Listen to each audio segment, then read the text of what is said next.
എന്റെ ഫാമിലിയിൽ കല്യാണം family wedding centre.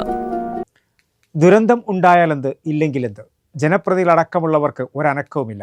Tanur Moolakkal ചീരാങ്കടപ്പുറം Conolly കനാലിന് കുറുകെയുള്ള താൽക്കാലിക നടപ്പാലം തകർന്നതിനെ തുടർന്നുള്ള അപകടയാത്ര തുടങ്ങിയിട്ട് ഒരാഴ്ച പിന്നിട്ടു. കുരുന്ന് വിദ്യാർത്ഥികളെ തോളിലേറ്റി കനോലി കനാൽ കടത്തിയാണ് വിദ്യാലയങ്ങളിലേക്ക് എത്തിക്കുന്നത്. ചിലരാകട്ടെ അധികൃതർ യാത്രാ നിരോധനം പ്രഖ്യാപിച്ച പാലത്തിലൂടെ അതിസാഹസികമായാണ് യാത്ര ചെയ്യുന്നത്. ഇത്രയും വലിയ ഒരു പ്രയാസം ഒരു പ്രദേശത്തെ ജനങ്ങൾ അനുഭവിക്കുമ്പോൾ പ്രദേശം ഒന്ന് സന്ദർശിക്കാൻ പോലും ജനപ്രതിനിധികൾ ആരും തയ്യാറായില്ല. ഇത് വലിയ പ്രതിഷേധങ്ങൾക്കാണ് ഇടയാക്കിയിരിക്കുന്നത്. ഇക്കഴിഞ്ഞ തിങ്കളാഴ്ചയാണ് കനോലി കനാലിന് കുറുകെ നാട്ടുകാർ ശ്രമദാനമായി നിർമ്മിച്ച നടപ്പാലം തകർന്നത്. ഇതോടെയാണ് പ്രദേശവാസികളുടെ യാത്രയും പ്രതിസന്ധിയിലായത്. വർഷങ്ങൾക്ക് മുമ്പ് നിർമ്മിച്ച ഇരുമ്പുപാലം തകർന്നതോടെയാണ് നാട്ടുകാർ മുൻകൈയെടുത്ത് താൽക്കാലിക നടപ്പാലം നിർമ്മിച്ചത്. നടപ്പാലം തകർന്ന് വിദ്യാർത്ഥികളടക്കമുള്ളവരുടെ യാത്ര പ്രതിസന്ധിയിലായത് കഴിഞ്ഞ ചൊവ്വാഴ്ചയാണ് TCU വാർത്ത നൽകിയത്. അതീവ ഗൗരവമുള്ള ഈ കാര്യത്തെ ജനപ്രതിനിധികൾ ഉൾപ്പെടെ വളരെ ലാഘവത്തോടെയാണ് കാണുന്നത്.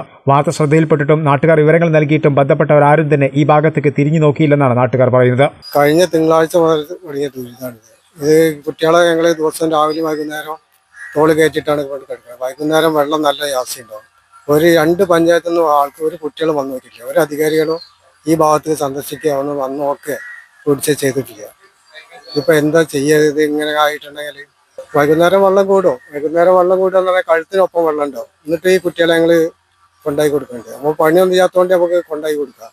അപ്പോൾ ചില സമയങ്ങളിൽ ആരും ഉണ്ടാവില്ല. ഈ കുട്ടികൾ ഇവിടെ വന്ന് നിൽക്കുക. നമ്മളെ കുട്ടികളെ മാത്രമല്ല, നമ്മളെല്ലാ കുട്ടികളെ ഇവിടെ വരുന്ന കുട്ടികളെ നമ്മൾ ഈ വണ്ടിയിൽ കൊണ്ടാക്കി കൊടുക്കും. ഇനിയും പരിഹാരമായില്ലെങ്കിൽ താനൂർ നഗരസഭയിലേക്കും താനൂർ ഗ്രാമപഞ്ചായത്തിലേക്കും പ്രതിഷേധം സംഘടിപ്പിക്കാനുള്ള ഒരുക്കത്തിലാണ് നാട്ടുകാർ. 2 പഞ്ചായത്തിലേക്കോ ഒരു ജാഥ നയിക്കും. അപ്പോൾ പ്രക്ഷോഭങ്ങളാവും, സംഘർഷങ്ങൾ വരും, പ്രശ്നങ്ങൾ വന്നാൽ അപ്പോൾ അങ്ങനത്തെ ഇതിലേക്ക് ആവാതിരിക്കാൻ വേണ്ടിയിട്ട് അധികാരികൾ കണ്ണുതുറക്കും. വർഷങ്ങൾക്ക് മുമ്പ് ഇവിടെ ഉണ്ടായിരുന്ന കോൺക്രീറ്റ് പാലം തകർന്ന് 2 യുവാക്കൾ മരണപ്പെട്ടിരുന്നു. ഇതിനുശേഷം ഏറെക്കാലത്ത് കാത്തിരിപ്പിനൊടുവിലാണ് ഇരുമ്പ് പാലം നിർമ്മിച്ചത്. എന്നാൽ യഥാസമയം അറ്റകുറ്റപ്പണികൾ നടത്താത്തതിനാൽ പാലവും തകർന്നു.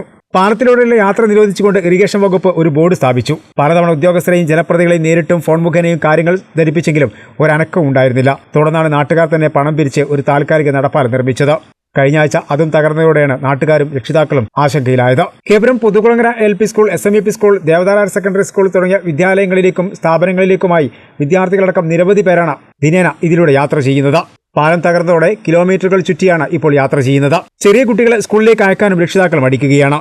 താൽക്കാലികമായെങ്കിലും നടപ്പാലം നിർമ്മിക്കാൻ അധികൃതർ തയ്യാറാവണമെന്ന ആവശ്യമാണ് നാട്ടുകാർക്കുള്ളത്. താനൂർ നഗരസഭയും താനൂർ ഗ്രാമപഞ്ചായത്തും ശ്രമിച്ചാൽ തീരാവുന്ന വിഷയമാണിത്.